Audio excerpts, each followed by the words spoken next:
তো নমস্কার বন্ধুরা, এবারে আরেকটা প্রিভিয়াস ইয়ার কোয়েশ্চন আপনাদের সামনে নিয়ে আসলাম। তো এই ধরনের প্রিভিয়াস ইয়ার কোয়েশ্চন আমরা প্রত্যেকদিন করব কনসেপ্টের সঙ্গে সঙ্গে, যাতে করে আমাদের কনফিডেন্স লেভেল আরও বৃদ্ধি পায় এবং কী ধরনের প্রশ্ন পরীক্ষায় এসেছিল এবং আগামীতে কী ধরনের আমাদের প্রশ্নগুলো প্র্যাকটিস করতে হবে, এই সবগুলো নিয়ে আমরা আলোচনা করব। তো এবারে আজকের যেটা আলোচনার বিষয় হচ্ছে, এটা হচ্ছে 7 ফেব্রুয়ারি 2026 তার পেপার 2। 7 ফেব্রুয়ারি 2026 যে পেপার 2 আমাদের এক্সাম হয়েছিল। তো প্রথমে আমরা পেপার 2 ল্যাঙ্গুয়েজ 1 দেখে নিই, তার পরবর্তীতে আমরা ল্যাঙ্গুয়েজ 2টা দেখব। তো চলুন দেরি না করে আমরা মূল ক্লাসে চলে যাই। এবং এই ধরনের ক্লাস আপনারা প্রত্যেকদিন আমাদের ইউটিউব চ্যানেলে পাবেন, সুতরাং চ্যানেলকে সাবস্ক্রাইব যদি করে না থাকেন তাহলে অবশ্যই সাবস্ক্রাইব করে রেখে দেবেন। চলুন এবার আমরা মূল প্রশ্নে যাই এবং আমাদের সঙ্গে সঙ্গে আপনারাও প্রশ্নগুলো সলভ করবেন।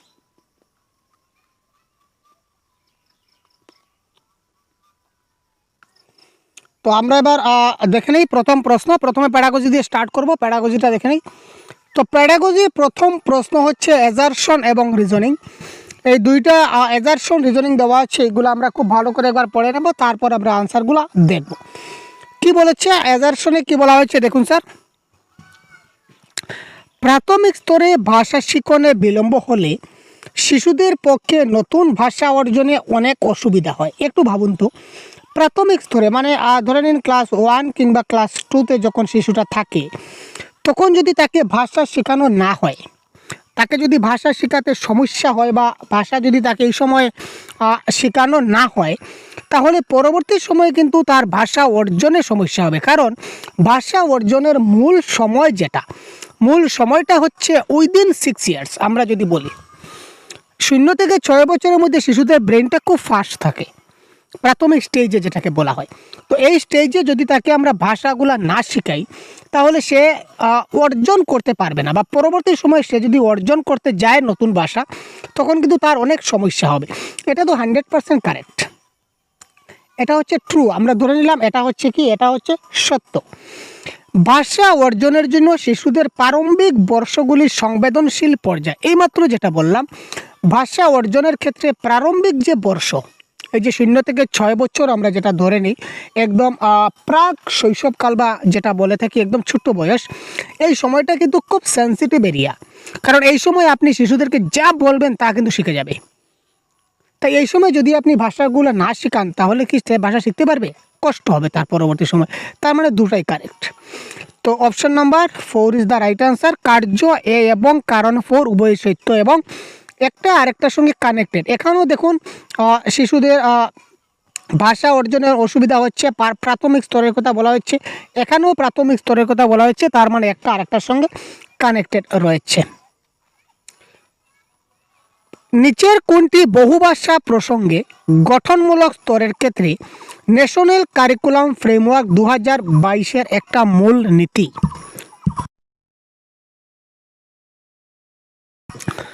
NCF 2000 NEP 2022 national curriculum of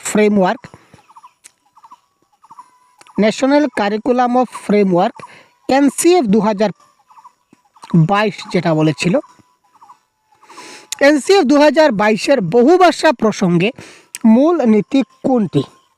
question নম্বর 92। প্রারম্ভিক স্তরে শিশুরা বিভিন্ন মৌখিক ভাষা গ্রহণ করতে অসমর্থ হয়। আরেকটা হচ্ছে বহুভাষিকতার জ্ঞানীয় এবং সামাজিক সাংস্কৃতিক উভয় সুবিধা রয়েছে। শিশুদেরকে তাদের গৃহের ভাষা ভুলে যেতে সাহায্য করে না ভাই, এটা কখনো হবে না। শিশুরা তারা কিন্তু যদি আরেকটা ভাষা শিখে নেয়, তাহলে আপনি এবার মাতৃভাষা জানেন, বাংলা ভাষা জানেন, এবার আরেকটা ভাষা যদি আপনি শিখেন, তাহলে আপনি মাতৃভাষা কি ভুলে যাবেন? কখনোই না। তার মানে অপশন নাম্বার 3টা হবে না। আগে আমরা এলিমিনেট করার শিখি। ফলপ্রসূ পাঠ্যক্রম আদান প্রদানে একটি শ্রেণীকক্ষ কার্যের বহুভাষিক প্রকৃতিটা প্রতিবন্ধক হয়। অর্থাৎ আমরা যদি ফলপ্রসূ পাঠ্যক্রম করি, অর্থাৎ যে পাঠ্যক্রমটা পড়ার পর আমাদের ফল লাভ হবে, ওই ধরনের অর্থাৎ পজিটিভ রেসপন্সে যদি আমরা ভালো করে যদি শিক্ষাটা গ্রহণ করি, তাহলে শ্রেণীকক্ষে কি সেটা একটা খারাপ নজর পড়বে, প্রতিবন্ধক বাধা হয়ে দাঁড়াবে? মোটেই না। এটাও কাটলাম। তো কারেক্ট আনসার এখানে দেখুন বহুভাষিকতার কথা বলা হয়েছে এবং অপশনে একটা মাত্র অপশন আছে যেখানে বহুভাষিকতার কথা বলা হয়েছে, যে বহুভাষিকতার জ্ঞানীয় এবং সামাজিক কিংবা সাংস্কৃতিক উভয় সুবিধা রয়েছে। অর্থাৎ বহু ভাষা যদি আমরা জানি তাহলে সামাজিক ক্ষেত্রেও আমরা কি করতে পারি, অন্য ভাষার সামাজিক দিকেও আমরা সমর্থ হতে পারি, বা অন্যান্য যে ভাষা আছে ওই ভাষার বা ওই কালচারের ওই সংস্কৃতির সঙ্গে আমরা অংশগ্রহণ করতে পারি, আবার কগনিটিভ দিক দিয়ে তো আমরা পারি। সুতরাং অপশন নাম্বার 2 এই ক্ষেত্রে কারেক্ট আনসার। কোয়েশ্চন নাম্বার 93 কি হবে কারেক্ট আনসার বলুন তো আপনারা?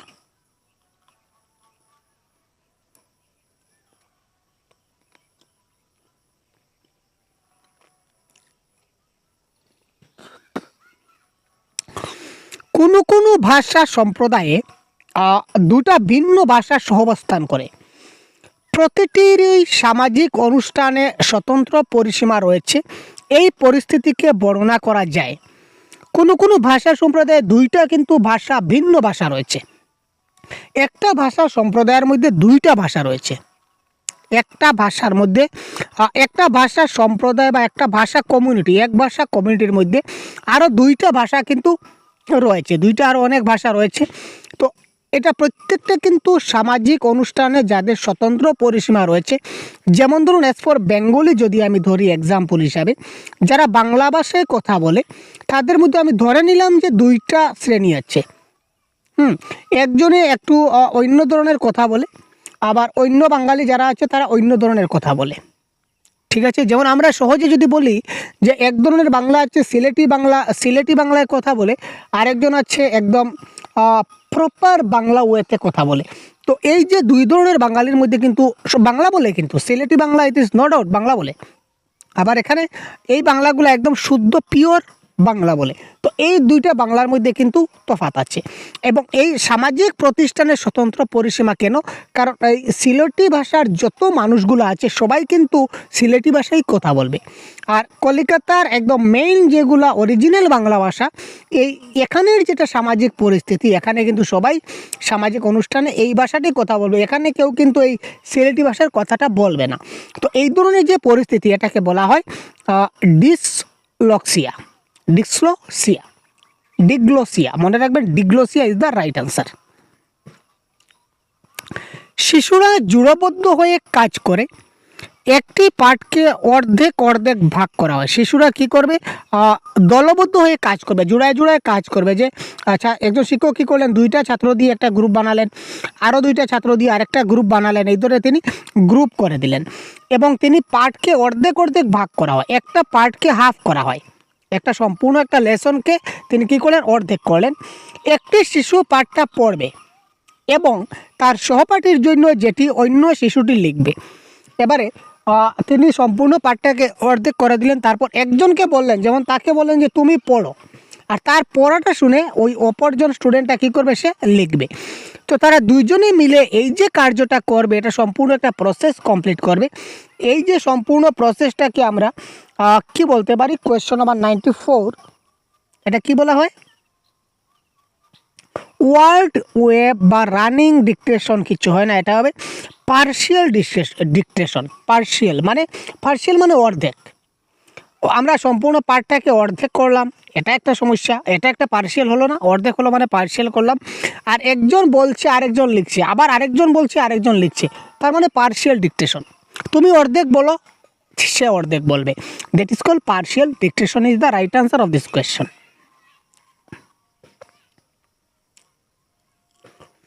নিচের কোন বিবৃতিটি ভাষা শ্রেণীতে সাহিত্যিক পাঠ অধ্যয়ন করা সত্য নয়? ভাষা শ্রেণীতে আমরা সাহিত্যিক পাঠ অধ্যয়নের জন্য সত্যি নয়, নিচের কোনটা? 95। সাহিত্যিক পাঠ ভাষা শিখনের ক্ষেত্রে সাংস্কৃতিক অন্তর্ভুক্তিকরণ, এটা তো ঠিক আছে। কারণ সাহিত্যিক ভাষা যদি আমরা জানি বা সাহিত্যিক যদি আমরা পাঠ করি, তাহলে ভাষা শিখনের ক্ষেত্রে আমরা সংস্কৃতির দিক দিয়ে অন্তর্ভুক্ত হতে পারি। কারণ বিভিন্ন সাহিত্যের মধ্যে বিভিন্ন সংস্কৃতি আছে, যে সাহিত্য পাঠগুলো করলে আমরা সংস্কৃতি বিষয়ে আমরা জানতে পারি। সাহিত্যিক ভাষা জটিল চিন্তন এবং প্রতিক্রিয়ার বিকাশ সাধন করে। সাহিত্যের পাঠের মধ্যে আমরা জটিল চিন্তন বলি বা প্রতিক্রিয়ার বিকাশ যেটা বলি, এটা কিন্তু আমাদের হতে পারে সাহিত্যিক পাঠ জটিল চিন্তন এবং প্রতিক্রিয়ার বিকাশে সাধন করে জটিল চিন্তা হয় এবং প্রতিক্রিয়ার বিকাশও আমাদের হতে পারে, সেখানে কোনো আশ্চর্য হওয়ার কোনো কথা নয়। কোয়েশ্চন নাম্বার 95 যেটা বলেছে, সাহিত্যিক পাঠ কেবলমাত্র প্রশংসা এবং আমোদের জন্য পড়ি, সাহিত্যিক পাঠ ব্যাকরণ শিক্ষণে অবশ্যই ব্যবহার করতে হবে। এখানে কারেক্ট আনসার এই দুটার মধ্যেই কনফিউশন আছে, ঠিক আছে, দুটার মধ্যে কনফিউশন আছে। জেনারেলি সাহিত্যিক পাঠ আমরা কেবলমাত্র প্রশংসার জন্য পড়ি না, মনে রাখবেন সাহিত্যিক পাঠটা আমরা কেবলমাত্র প্রশংসা বা আমোদের জন্য পড়ব না। সাহিত্যের পাঠটা আমরা সাহিত্যিক পাঠ আমরা কেন করি? আমাদের ঠিক আছে, আমি মানলাম আমরা প্রশংসার জন্য পড়লাম বা আমাদের আমোদ প্রমোদ একটু মজা লাগলো তার জন্য পড়লাম, শুধু কি তাই না? তো এই ক্ষেত্রে এটা হবে কি কারেক্ট আনসার। আমরা আমাদের জ্ঞান বৃদ্ধি করার জন্য আমরা কি করি? সাহিত্য পাঠ করি। সাহিত্যিক পাঠ ব্যাকরণ শিক্ষণে অবশ্যই ব্যবহার করতে হবে। তো সাহিত্যিক পাঠ ব্যাকরণ শিক্ষণে অবশ্যই ব্যবহার করতে হবে, এটাও সঠিক নয়, কারণ এখানে দেখুন অবশ্যই বলেছে, অবশ্যই ব্যবহার করতে হবে, অবশ্যই ব্যবহার করতে হবে। তার মানে এখানে সাহিত্যিক পাঠ ব্যাকরণ শিক্ষণে ব্যবহার করতে হয়, কিন্তু ম্যান্ডেটরি না। ব্যাকরণ শিক্ষার ক্ষেত্রে যে সাহিত্য পাঠ লাগবেই লাগবে সেটা কোনো কথা না। সাহিত্য যদি আমি রচনা করি তখন আমার লাগবে, সাহিত্য পাঠে যে ব্যাকরণ শিক্ষণে অবশ্যই ব্যবহার করতে হবে সেটা কোনো কথা নয়। তো এখানে অপশন 3 এবং 4 দুটাই কিন্তু কারেক্ট লাগছে। তো অ্যাকর্ডিং টু আমরা আপাতত অপশন নাম্বার 3টাই ধরে নিচ্ছি। ক্লিয়ার? 4টা হতে পারে, নো ডাউট। ষষ্ঠ শ্রেণীর নবীন খুব কষ্ট করে পাঠটি পড়ছে। একটা ক্লাস 6-এর একটা স্টুডেন্ট, সে কী করছে? খুব কষ্ট করে একটা পাঠ পড়ছে, অনেক কষ্ট হচ্ছে তার। 96, শিক্ষিকা তাকে সহজতর করে পাঠটা পড়তে দিলেন, তিনি তাকে একটু সাহায্য করলেন। শিক্ষিকা কর্তৃক এই যে কাজকে আমরা কি বলি? আরে ভাই, আমরা বারবার বলেছিলাম যে এটা ভাইগোটস্কি থেকে প্রশ্ন নেওয়া। ভাইগোটস্কির ভাষায় এটাকে বলা হয় স্ক্যাফোল্ডিং। একটা ছাত্র যদি খুব কষ্ট করে পড়ে, সে যদি পারে না এবং শিক্ষক যদি তাকে একটু সাহায্য করেন, ধাপে ধাপে সহায়তা করে দেন, দ্যাট ইজ কল স্ক্যাফোল্ডিং, একটু সহায়তা করে দেওয়া। তো দ্যাট ইজ কল, আমরা ভাইগোটস্কির যে ভাষা শিক্ষার ক্লাস, এখানে আমরা এই বিষয়ে পুরো ডিসকাস করেছি।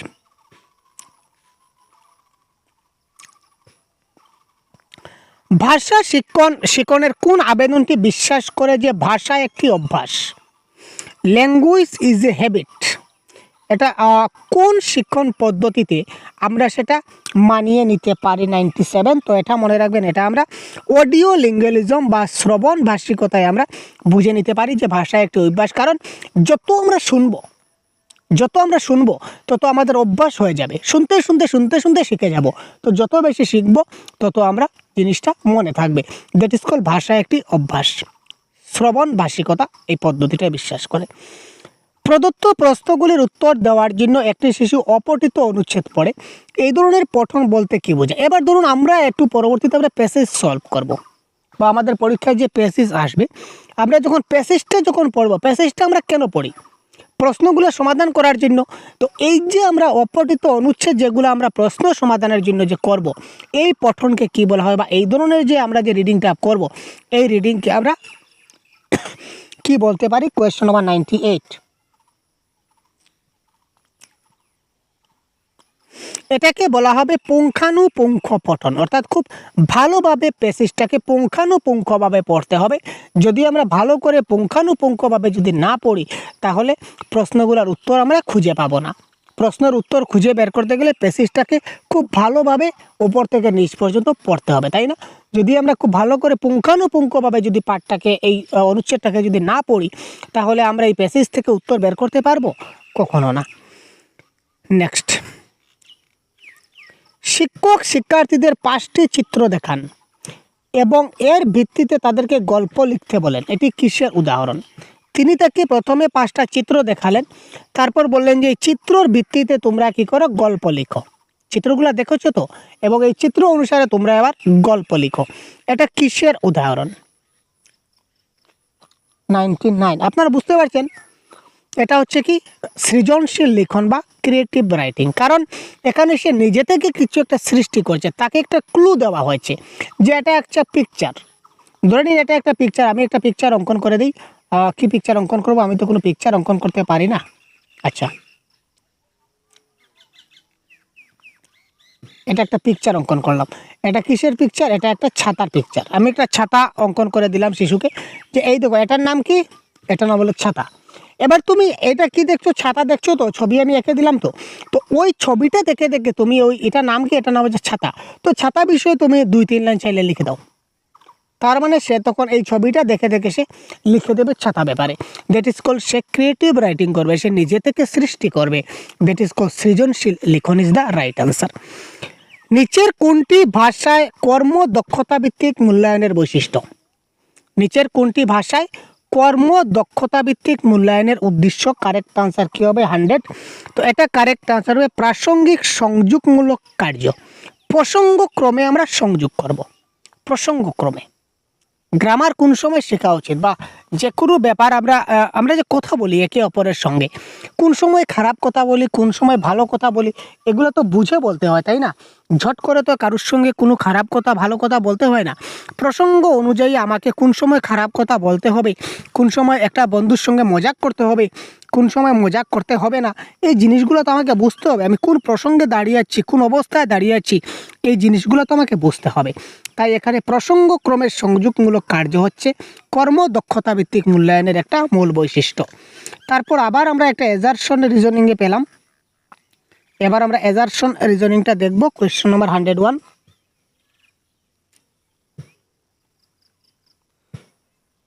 রিডিংয়ের ক্ষেত্রে পঠন হলো কেবলমাত্র বর্ণ শব্দ সম্পর্কে বুঝতে পারা, সঠিকভাবে শব্দ উচ্চারণ করা না ভাই, মোটেই না। আমি আপনাদের রিডিংয়ের প্রত্যেকটা ক্লাসে আমি বলেছি যে sir what is reading? Reading means reading with understanding. Reading with understanding, যেখানে কি লেখা আছে ওটা পড়ে আমাকে বুঝতে হবে, পড়ে আমাকে বুঝতে হবে। কি লেখা আছে ওইটা পড়ে যদি আমি না বুঝতে পারি, তাহলে এই পড়াটাকে আমি পড়া বলবো না, এটা আমার পড়া হলো না। কিন্তু একটা জিনিস পড়ে আমাকে বুঝতে হবে। শুধুমাত্র বর্ণ শব্দগুলা বুঝলাম আর ওই শব্দ উচ্চারণ করলাম, আর কি লেখা আছে তার মিনিং বুঝলাম না, দ্যাট ইজ নট রিডিং। তার মানে অপশন নাম্বার এটা ভুল।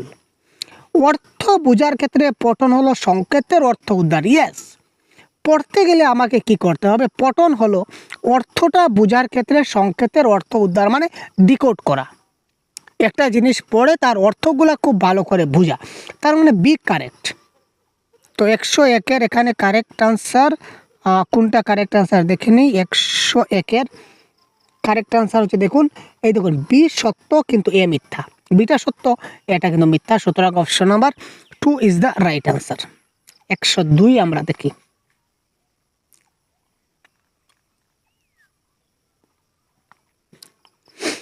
একজন শিক্ষিকা তার ছাত্রদের শ্রবণ দক্ষতার মূল্যায়ন করতে হবে। একজন শিক্ষিকা বললেন না, শ্রবণ দক্ষতার মূল্যায়ন করতে হবে, কারণ আমি যে পড়াচ্ছি ছাত্ররা কতটুকু শুনছে ওইটা আমার বুঝতে হবে। আমি যে পড়াচ্ছি বা তাদের সঙ্গে গল্প করছি, তারা আদৌ আমার কথাগুলো শুনতে পাচ্ছে না শুনছে না, ওই জিনিসটা আমাকে এবার টেস্ট করতে হবে। নিচের কোন কার্যটি ইনি শ্রবণ মূল্যায়ন হিসাবে নির্বাচন করবেন? নাম্বার 1, শিক্ষিকা একটি গল্প বলবেন এবং তারপর বুধ পরীক্ষণমূলক প্রশ্ন জিজ্ঞাসা করবেন। হতে পারে তিনি একটা প্রথমে গল্প বলবেন, যে প্রথমে তিনি একটা গল্প বলে নিলেন, তারপর যে আমি গল্পটা বলছি তোমরা মন দিয়ে শোনো, তারপর তিনি গল্পটা বলেন, তারপর এই গল্প থেকে ছোটো ছোটো প্রশ্ন তিনি তারা করতে পারেন, করে তিনি বুঝে নেবেন যে তারা ঠিকঠাক শুনতে পারছে কিনা না। যদি তারা ঠিকঠাক শুনতে পারে তাহলে তারা উত্তর দিতে পারবে, তার মানে শ্রবণ হয়েছে তাদের, তারা শ্রবণ করেছে। আর যে উত্তর দিতে পারবে না তার মানে সে ভালো মনে শ্রবণ করছে না, এটা হতে পারে। বাকি অপশনগুলো দেখি। শিক্ষিকা শিশুদের একটি গল্প পড়তে বলবেন এবং তারপর বুধ পরীক্ষণ প্রশ্ন জিজ্ঞাসা করবেন। ছাত্ররা নিজে নিজে পড়বে, সে পড়ছে, সে নিজে রিডিং করছে, এখানে তো ছাত্ররা শুনছে না, তার মানে এটা হচ্ছে না, এটা শ্রবণের সঙ্গে যুক্ত না, এটা রিডিংয়ের সঙ্গে যুক্ত। শিক্ষিকা শব্দভাণ্ডার ভিত্তিক কাজ দেবেন, তাদের মৌখিক পরিবেশনার মান নির্ণয় করবেন না। Correct answer option number 1 is the right answer of this question. বোঝা গেল? ভাষার অর্থগত দিকগুলি কার সঙ্গে সম্পর্ক? মতো অর্থ 103। অর্থ মানে কি ভাই? শব্দার্থ, ভেরি সিম্পল। আমি আগের ক্লাসেও বারবার বলি, অর্থ মানে কি? অর্থ মানে হচ্ছে কি? শব্দার্থগত তত্ত্ব। অর্থগত তত্ত্ব মানে হচ্ছে শব্দার্থগত তথ্য। সুতরাং option number 1 is the right answer. অর্থ সংক্রান্ত কিছু মানে শব্দার্থ, তার মানে শব্দার্থ তত্ত্ব। নিম্নে প্রদত্ত কোনটি ভাষা শিখনের আদর্শ নয়? ভাষা শিখনের আদর্শ নয় কোনটি আমরা দেখব। Question number 104। এখানে শিক্ষার্থীরা তাদের পছন্দসই আবেদনে বৈচিত্র্য আনতে পারে, ডাইভার্সিটি। তো ডাইভার্সিটিকে আমাদের মান্যতা দিতে হবে, এটা তো কারেক্ট, এটা একটা আদর্শ হবে। ভাষা সংযোগ সাধনের উপাদান, ভাষা শেখা হয় ব্যাকরণের নিয়ম নীতিগুলি মুখস্থের মাধ্যমে। পেয়ে গেছি ভাই মুখস্থ। প্যাডাগজিতে যখনই মুখস্থ, কণ্ঠস্থ, নাকস্থ, কানস্থ থাকবে সঙ্গে সঙ্গে আমরা কেটে দেবো, এটা কারেক্ট আনসার হবে না। আর এটা আদর্শ নয়, তো কোনটা আদর্শ নয়? অপশন নাম্বার 3 আদর্শ নয়। তো নেগেটিভের আনসার নেগেটিভ হবে, সুতরাং option number 3 is the right answer of this question. 105। ষষ্ঠ শ্রেণীর একজন শিক্ষিকা ব্ল্যাকবোর্ডের কেন্দ্রে একটি শব্দ লিখলেন। ব্ল্যাকবোর্ডের ঠিক মিডিলে উনি কী করেন? একটা শব্দ লিখে দিলেন এবং শিক্ষার্থীদের তাদের সম্ভাব্য চিন্তাভাবনা করে সেই সব শব্দগুলি খুঁজতে বললেন যেগুলি কেন্দ্রের শব্দের সঙ্গে সম্পর্কিত। এই কার্যকে কি বলবো? অ্যাজ ফর এক্সাম্পল, ইনি কী করলেন? একটা ব্ল্যাকবোর্ড এখানে থাকলো, এই ঠিক মধ্যেখানে তিনি একটা শব্দ লিখে দিলেন, বললেন যে এই শব্দ রিলেটেড তোমরা আরও কিছু শব্দ ভাবো তো কী হতে পারে, বা এই শব্দ রিলেটেড আরও কিছু শব্দ তোমরা খুঁজো। আমি একটা শব্দ লিখলাম, তো এই শব্দের সঙ্গে রিলেটেড, কানেক্টেড আরও কিছু শব্দ তোমরা লিখো তো, বা বলো। এই যে কার্য, এই কার্যটাকে আমরা কি বলতে পারি? 105। শিক্ষার্থীর শব্দভাণ্ডারের উন্নতি সাধন, ব্যাকরণ বুঝতে পারা, পঠন দক্ষতা না লিখন দক্ষতা? এখানে তিনি খুঁজতে বলেন, একটা জিনিস বুঝবো যে শব্দগুলো তোমরা খুঁজো। এখানে তিনি পড়ার কথাও বলেননি, লেখার কথাও বলেননি, ঠিক আছে না? খুঁজো, খুঁজে বের করো। খুঁজে মানে কি? বুদ্ধি দিয়ে, ব্রেন থেকে খুঁজো, ব্রেনের কাজ এটা। এখানে খোঁজা মানে ব্রেনের কাজ, ব্রেন থেকে খুঁজতে হবে। ব্যাকরণও এখানে কোনো ফ্যাক্টর না। আমি একটা শব্দ এখানে লিখলাম, এই শব্দ রিলেটেড আর কি কি শব্দ হতে পারে তোমরা বলো। তার মানে এখানে শব্দ ভাণ্ডারের বিকাশ হচ্ছে, শব্দ ভাণ্ডারের উন্নতি হচ্ছে। ক্লিয়ার? তো এবারে আমরা দেখব, আমাদের একটা কবিতা রয়েছে, কবিতাটা একটু দেখে নিই ঝট করে। এটি কোন জাতীয় কবিতা? কোয়েশ্চন নম্বর 106 কি বলেছে? ধরা যাক একদিন সমস্ত পুরনো আর জটিল সমস্যার কাটা ওই জুতোর মতো ঠিকমতো বিব্রত করবে না। এটা মোটামুটি এটা গল্পের মতোই লাগছে, তাই না ভাই? গল্পের মতোই লাগছে, কিন্তু কবিতা কিন্তু এটা গল্পের মতোই লাগছে পড়তে। একুরেট যে ছন্দ অলঙ্কার ভিত্তিক যেটা কবিতা হয় এরকম আমরা পাচ্ছি না। এটা মোটামুটি এটা গদ্যের মতো দেখতে লাগছে, তার মানে দ্যাট ইজ কল গদ্য কবিতা ইজ দ্য রাইট আনসার। ধর্ম সম্পর্কে কবি কি স্বপ্ন দেখেন? অপশন নম্বর 107 কোয়েশ্চন নম্বর। ধর্ম সম্বন্ধে এখানে দেখুন আছে, ধরা যাক একদিন বিশ্বের সব মানুষের ধর্ম এক হয়ে গেল। কি বলছেন? এই লাইনটা পড়বো, এই লাইনে আনসার আছে। ধরা যাক একদিন বিশ্বের সব মানুষের ধর্ম এক হয়ে গেল আর দেখা গেল একটা বিশাল উপাসনা ঘরে বসে স্কুলের পিরিয়ডের মতো ক্লাস ভাগ করে এক একজন মানুষ রোজ কুরআন, গ্রন্থ সাহেব, গীতা এবং বাইবেল পড়ছে। আবার অর্থটা কী দাঁড়ালো? যে বিশ্বের সব মানুষ এক হয়ে গেল আর দেখা গেল যে বিশাল একটা ঘরে সবাই বসলো, বসে কি করলো? স্কুলের পিরিয়ডের মতো ক্লাস ভাগ করে করে এক একজন মানুষ কুরআন, যার যেটা গ্রন্থ সেটা পড়লো। অর্থাৎ উপাসনা ঘর একটাই থাকবে, একটি উপাসনা ঘরে সবাই নিজের নিজের মতো যার ধর্ম, যে যার ধর্মগ্রন্থ পাঠ করতে থাকলো। এটাই তো মুদ্রা কথা। তো এখানে অপশন নাম্বার কি? একই উপাসনা ঘরে বসে তারা একটি ধর্মগ্রন্থ পাঠ করবে, একটা নয় অনেকটা। এখানে গীতা, ভাগবত, কোরআন সবগুলা নাম আছে, একটি নয় সবগুলা। স্কুলে কলেজের ধর্মের ভিত্তিতে পৃথকে পৃথকে ঘরে উপাসনা না, একটা ঘরে উপাসনা হবে, একটা স্কুল ঘরে পিরিয়ডের মতো আলাদা আলাদা করে সবাই পড়বে। Option number 2 cancel. School college সকলে একই ধর্ম পালন করবে এবং যে কোনো একটা ধর্মগ্রন্থ পাঠ করবে না, বা একটা ধর্মগ্রন্থ তো না। এখানে দেখুন ধর্মগ্রন্থ অনেকটা আছে। কী কী আছে? কোরআন আছে, কোরআন গ্রন্থ সাহেব, গীতা, বাইবেল। কোরআনও আছে, গীতাও আছে, বাইবেল আছে। অর্থাৎ প্রত্যেক ধর্মের মানুষ আলাদা আলাদা করে পড়বে, কিন্তু একই জায়গায় বসে পড়বে। তো option number 4 is the right answer. একই উপাসনা ঘরে বসে তারা নিজের নিজের ধর্মগ্রন্থ পাঠ করবে। Option number 4 is the right answer of this question. 108 নম্বর প্রশ্নে কি বলেছে? কখন পৃথিবীর মানুষের মন হয়ে উঠবে কাব্যিক? পৃথিবীর মানুষের মনটা কখন কাব্যিক হয়ে উঠবে? তো এটা যদি আমরা দেখতে যাই তাহলে আমরা এখানে দেখি সেদিন সিয়াচেনের নিয়ন্ত্রণ রেখার দুপাশে সৈন্যরা বসে থাকবে না। প্রত্যেকটি মানুষ সেদিন ঘুমাবার আগে হয়তো একটি কবিতা লিখবে। তো প্রত্যেকটা মানুষ যেদিন ঘুমাবার আগে একটা কবিতা লিখবে, তার মানে মানুষগুলো কাব্যিক হবে। কাব্যিক না হলে সে কি কবিতা লিখবে না? তিনি বলেছেন যে না, প্রত্যেকটা মানুষই ঘুমাবার আগে একটা কবিতা লিখবে, তার মানে মানুষকে কাব্যিক হতে হবে। তো কাব্যিক মানুষ কোন সময় হবে? যেদিন সিয়াচেনের নিয়ন্ত্রণ রেখায় কোনো সৈন্য থাকবে না। সিয়াচেন মানে সীমান্ত বর্ডার, সীমান্তে যেদিন কোনো সৈন্য থাকবে না। তো অপশন নাম্বার এই দেখুন, যখন অপশন নাম্বার 4 কোথায় গেল ভাই? যখন সীমান্তে প্রহরীদের থাকার কোনো প্রয়োজন হবে না, সেদিন সবার মন কাব্যিক হয়ে উঠবে। দেখলেন, আমরা বলি যে কবিতা থেকে প্রশ্ন খুব কঠিন আসে, কিন্তু আসলে আদৌ কঠিন না, কিন্তু একটু বুঝার ব্যাপার আছে। দেখালাম।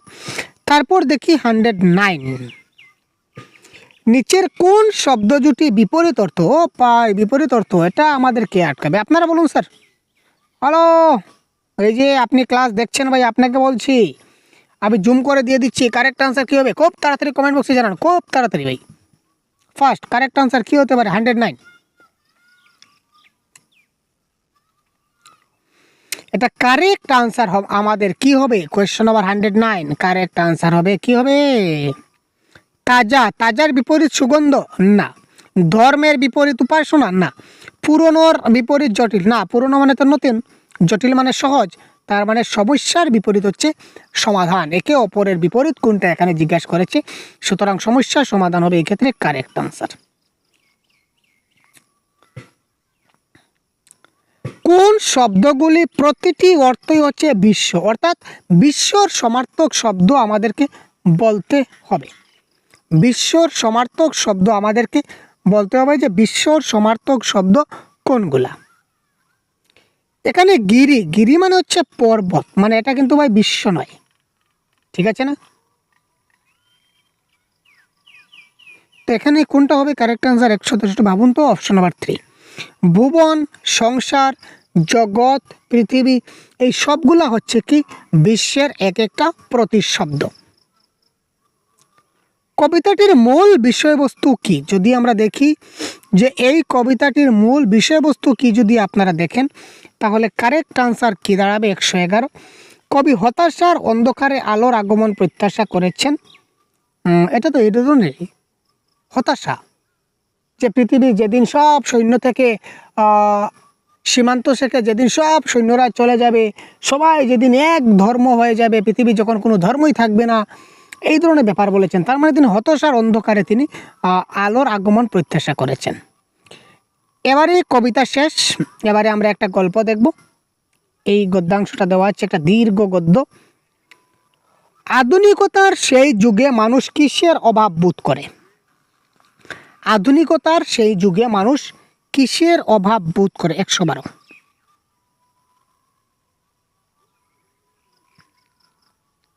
আমরা প্যাসেজটা একটু খুঁজতে লাগবে এবারে, তাই না?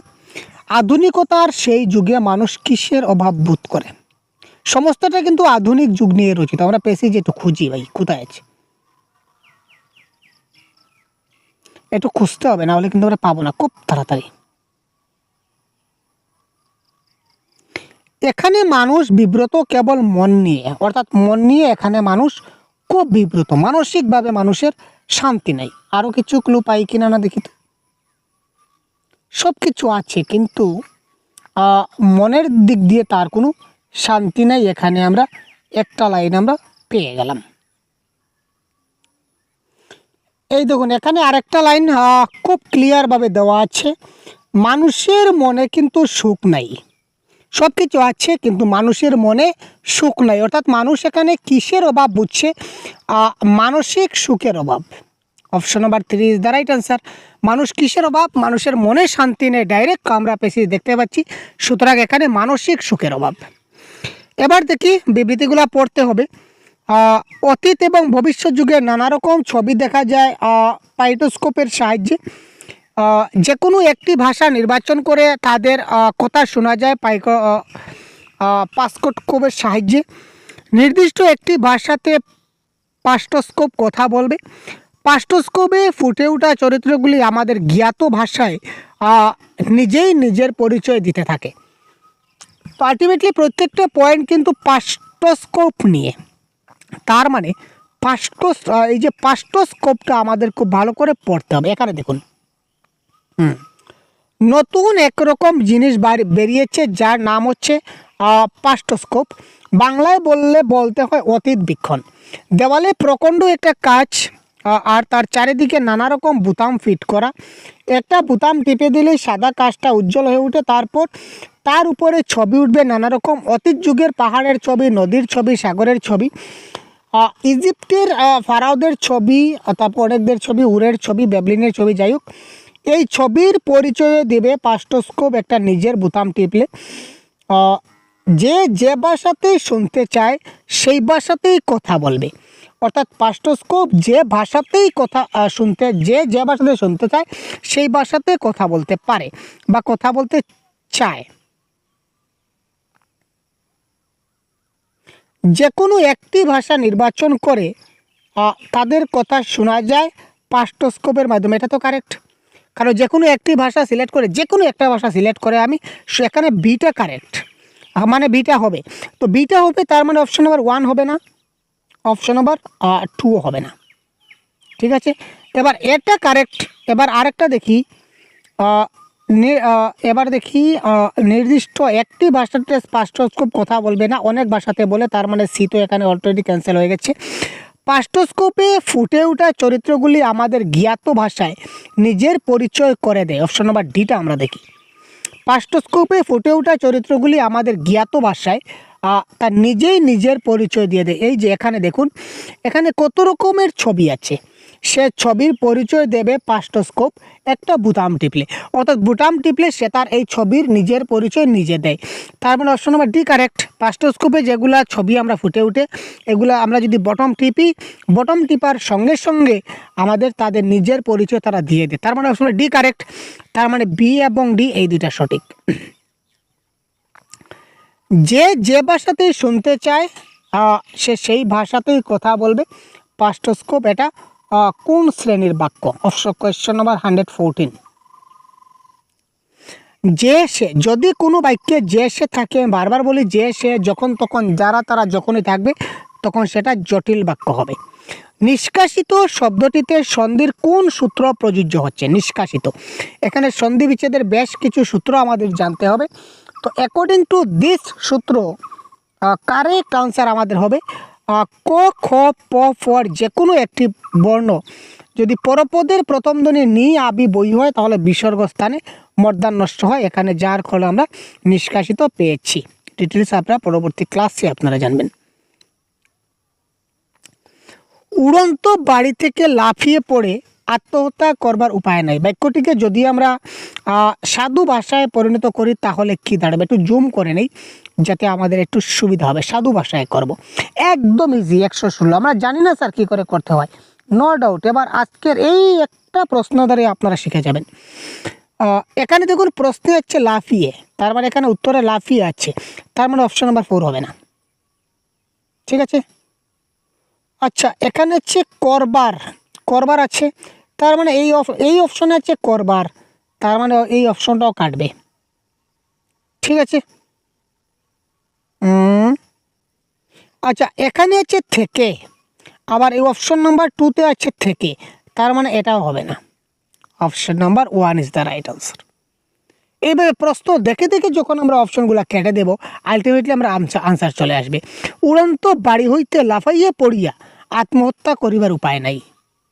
আর তাকে যদি চলিত ভাষায় লিখতে হয় তাহলে উড়ন্ত বাড়ি থেকে লাফিয়ে পড়ে আত্মহত্যা করবার, ও করবার থেকে করিবার, পড়ে থেকে পড়িয়া, থেকে হইতে। অন্তরিক্ষে চলন্ত বাড়ি ঘুরে বেড়াচ্ছে এরোপ্লেনের মতো। অন্তরিক্ষে চলন্ত বাড়ি ঘুরে বেড়াচ্ছে এরোপ্লেনের মতো, এখানে অধিকরণ কারক কোনটি? 117। কোথায় ঘুরছে? অন্তরিক্ষে ঘুরছে, তার মানে অন্তরিক্ষে ইজ দ্য রাইট আনসার। অধিকরণ কারক কোথায় দিয়ে প্রশ্ন করলে আমরা যে উত্তর পাই সেটা হচ্ছে কি স্যার? সেটা হচ্ছে অধিকরণ কারক, তার মানে এখানে কারেক্ট আনসার হবে কি? অন্তরিক্ষ। প্রদত্ত গদ্যাংশটির কোন পটভূমিকায় রচিত? এই গদ্যাংশটা কোন পটভূমিকায় রচিত হয়েছে আমরা দেখে নেব। অতি দূর ভবিষ্যতের নিকট ভবিষ্যতে, না অতি নিকট ভবিষ্যৎ, না অতি দূর ভবিষ্যৎ। এটা প্যাসেজটা আপনারা একটু হালকা একবার পড়ে নেবেন। এটা অতি দূর ভবিষ্যতের কথা বলা হচ্ছে, যে আজ থেকে কিছুদিন পর এই ধরনের ঘটনা ঘটবে, এই ধরনের একটা মেশিন বার হবে, যে মেশিনের মাধ্যমে সব কিছু হবে ভাই। অতি দূর ভবিষ্যতে এই ধরনের হবে। অন্তরিক্ষে চলন্ত বাড়িতে ঘুরতে ঘুরতে যদি দরজা কি বলেছে, অন্তরিক্ষে চলন্ত বাড়িতে ঘুরতে ঘুরতে যদি মাটিতে নামার ইচ্ছা হয়, তখন এ যুগের মানুষ কি করবে? 119 কি করবে? অন্তরিক্ষে চলতে চলতে কোথায় আছে আমরা একটু দেখে নেই, প্যাসেজে আমাদের যেতে হবে একটু। অন্তরিক্ষে চলন্ত বাড়ি ঘুরে বেড়াচ্ছে এরোপ্লেনের মতো, মাটিতে থাকবার জায়গা নাই, শূন্যে ঘুরে বেড়াচ্ছে অনেক। মাটিতে নামবার যখন ইচ্ছা হয়, তখন বাড়িটাকে শূন্যে থামিয়ে যন্ত্র যুগে নেমে আসে। মাটিতে নামবার যখন ইচ্ছা হয়, তখন বাড়িটাকে শূন্যে থামিয়ে আমরা যন্ত্র যুগে নেমে চলে আসি। যন্ত্র যুগে নেমে চলে আসি কোথায় স্যার? অপশন নাম্বার 2, বাড়িটাকে শূন্যে থামিয়ে আমরা যন্ত্র যুগে নেমে আসি। 120 কোয়েশ্চেন।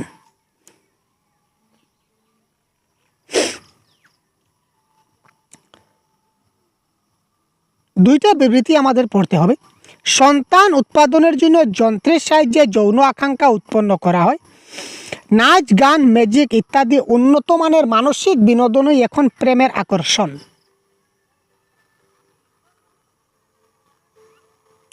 মানসিক বিনোদনই এখন প্রেমের আকর্ষণ।